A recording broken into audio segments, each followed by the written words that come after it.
Hello and welcome to Sandwich Dad. Today on Sandwich Dad, we're going to be making a hybrid sandwich.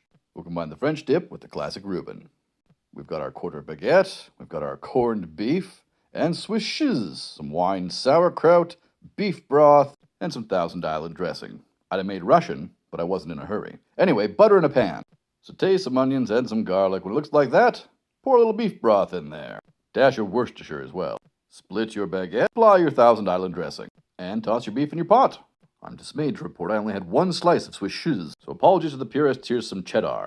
Anyway, sauerkraut on the top, cheddar on the sauerkraut, hot beef on the second, and then your Swiss cheese. And throw it in the oven. Pour your au jus into a ramekin. Looks great until you accidentally drop it, trying to take an Insta-photo. Anyway, then we combine. It was upside down, I guess. And we admire. And now comes the big dip. Yes.